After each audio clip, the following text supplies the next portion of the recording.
Bonjour, je veux aujourd'hui vous parler de JW4, Jurassic World 4, et oui, bel et bien déjà sur nos écrans. Non, plus sérieusement, nous allons parler de John Wick 4. John Wick 4, je n'ai pas vu par ailleurs les films précédents, mais j'ai eu droit à un résumé d'un confrère que je remercie, s'il passe par ici. Je n'avais pas besoin de voir les films parce que je n'en avais surtout pas envie spécialement, mais j'avais envie pour le coup d'aller au cinéma voir un film complètement décérébré visiblement, un film d'action pur jus qui nécessitait plus ou moins de débrancher son cerveau avant d'entrer au cinéma pour la projection et de le récupérer à la sortie, évidemment, ne pas l'oublier en partant, ça serait quand même un petit peu dommage. Et j'avais aussi envie de voir le film tout simplement parce que vu les affiches, ça se passait à Paris, qui n'est autre que ma ville, à moi, rien qu'à moi. Donc j'avais absolument envie de voir tout simplement la captation du réel, probablement, à savoir des espaces parisiens avec de la bagarre, en veux-tu, en voilà, un petit peu partout, sans la présence de fond vert, non, pas du tout. Nous reviendrons un petit peu là-dessus, parce que certes, le film a été tourné à Paris pour les scènes qui se déroulent à Paris, mais par moments, il y a une petite supercherie sur les bords. Mais ça c'est normal, c'est la magie du cinéma, disons-le. Bon.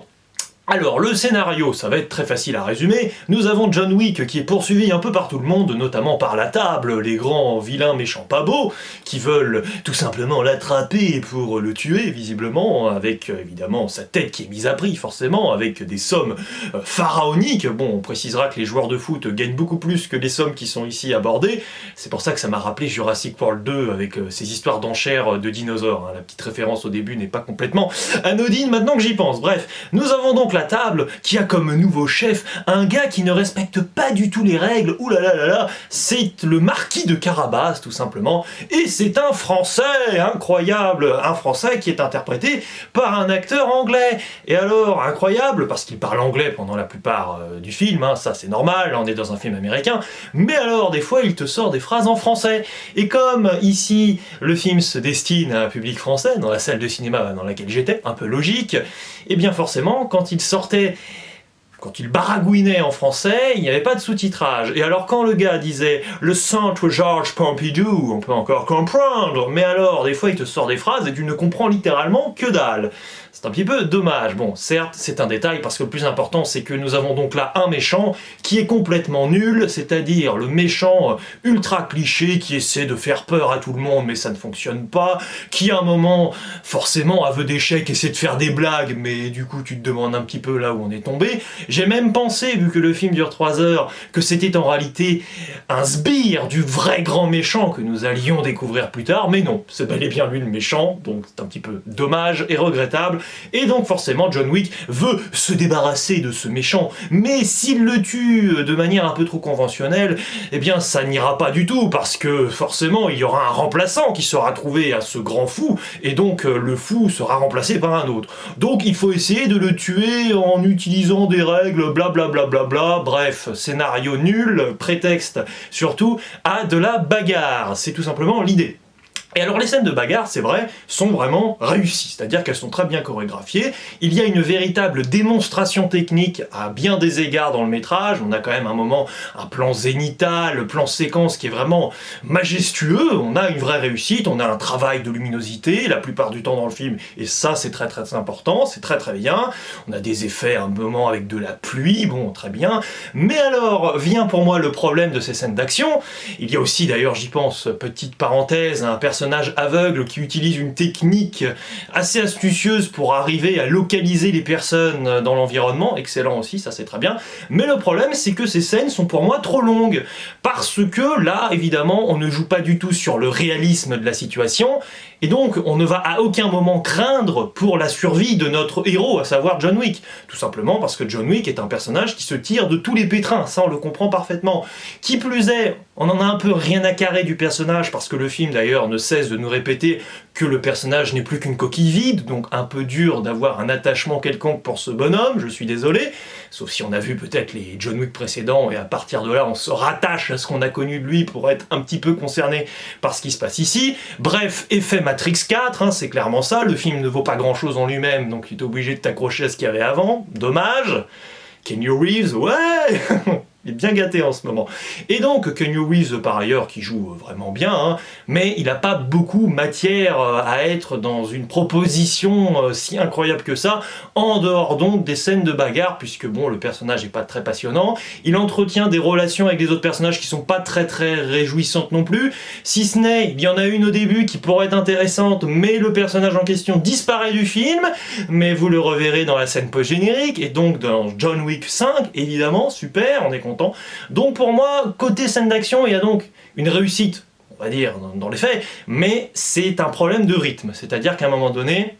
si tu arrivais à nous provoquer cette crainte, ce suspense que le personnage ne s'en sorte pas, là pourquoi pas, ça pourrait être très régalant, mais là si c'est juste une démonstration technique, il aurait fallu raccourcir à chaque fois tes scènes de bagarre, c'est un petit peu ce que je retiens. Au rayon des scènes de bagarre, pour un peu rester dans le film concerné par ce qui se passe, il faut donc se projeter dans des petits délires qu'on peut avoir soi-même. C'est-à-dire que pour moi, Keanu Reeves, il a la tête vraiment de Lionel Messi, le footballeur. Pas du tout sa morphologie, mais vraiment la tête. Et à un moment donné, il affronte un vilain baraqué qui a vraiment la tête, lui, pour le coup, de Cristiano Ronaldo. Et donc, je suis parti dans mon délire en train de me dire qu'on assistait tout simplement à un film qui essaie de nous montrer qui est le plus fort entre Cristiano Ronaldo et Lionel Messi. Bon, en termes de palmarès, le problème, c'est que Lionel Messi, il a un petit peu plié les débats avec sa dernière grande victoire, tout à fait méritée, avec un bel arbitrage à la dernière Coupe du Monde. Bref, donc on a cette bagarre-là qui est bien chorégraphiée en elle-même, mais elle me ramène à un problème que j'ai avec le film, c'est que,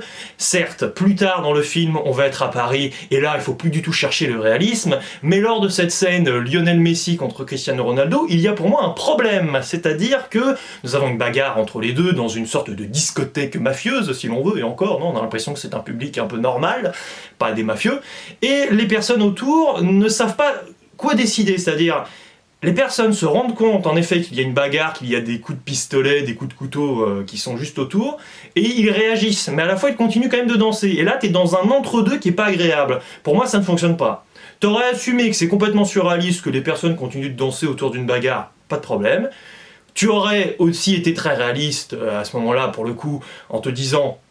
ah ok, tout le monde s'enfuit en courant parce qu'ils ont peur, donc là on comprend aussi, mais là t'es dans un entre-deux et ça rend la situation complètement ridicule et complètement stupide. Bon, c'est comme ça. Autre bon délire, il y en a un là qui s'appelle Monsieur Nobody, Nobody d'ailleurs un film qui s'inspirait déjà des John Wick, un film de 2020. Monsieur Nobody qui a la tête vraiment crachée, hein, c'est du pur jus Slimane, hein, si vous connaissez le chanteur, couleur de peau qui change, mais à part ça c'est la même tête, c'est le même bonnet, vraiment ça m'a bien fait rire cela. Mais ce ne sont pas des qualités intrinsèques au film, on est bien d'accord, mais on s'attache un petit peu, on se raccroche à ce que l'on peut. Par ailleurs, je suis parisien, donc j'ai pris plaisir à voir un petit peu Paris filmé.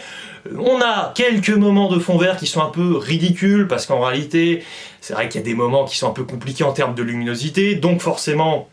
il y a parfois des fonds verts, mais alors c'est très mal géré. Des fois, t'as des plans où tu vois donc le personnage, et derrière, t'as un arrière-fond qui est complètement flou, mais c'est tellement abusé, c'est vraiment pénible, donc la plupart du temps, ça se voit quand tu as des plans très larges, tu as le monument historique en question, comme la Tour Eiffel, comme le Sacré-Cœur, mais ce qui se passe autour, non, c'est du faux. Parce qu'ils n'ont jamais mis les pieds vraiment à Paris de manière aérienne par moment, t'as l'impression, c'est un peu bizarre. Alors que d'autres passages, on est vraiment dans Paris et on est sûr que tout est réel. Pour le coup, donc, hurrah. Et par ailleurs, petite anecdote, quelques-unes. Une d'abord, les personnages, les gentils et les méchants, se donnent rendez-vous à la Tour Eiffel à un moment donné, mais on les retrouve, incroyable, au Trocadéro. Et c'est au moins à 500 mètres de la Tour Eiffel. Donc encore de la chance que tout le monde se soit planté, se soit retrouvé miraculeusement au même endroit. Grande écriture, ce film. Par ailleurs, on a à un moment donné une grande bagarre dans les escaliers à Montmartre, et ça m'a fait rire pour le coup, parce que moi j'ai toujours un peu peur de me casser la figure dans ces escaliers, parce que quand tu vas te balader là-bas, que tu descends l'escalier et qu'en plus il a plu ou qu'il pleut, faut faire très attention, tu regardes bien tes pieds pour descendre les marches. Alors là, il se castagne, il se casse la figure monumentalement, incroyablement tout le temps. Donc là, t'as envie de te dire, ah bah ça va, alors je peux me jeter moi aussi dedans, y a pas de problème. Donc c'est pour ça que je me permets, un petit aparté, distinguer bien la réalité de la fiction, parce que moi, quand je suis sorti du cinéma, j'étais prêt un peu à griller tous les feux rouges en me disant, bah c'est pas grave de toute façon, parce que même si je me fais percuté par un bus ou par une voiture,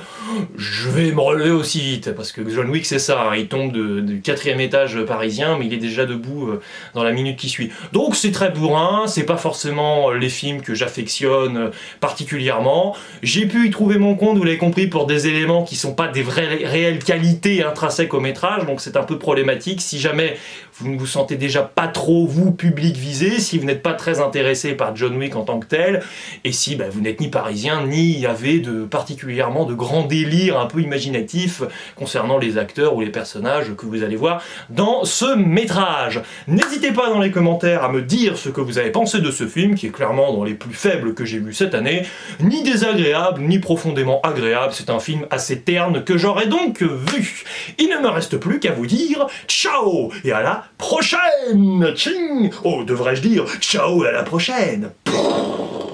Ah, ah, ah.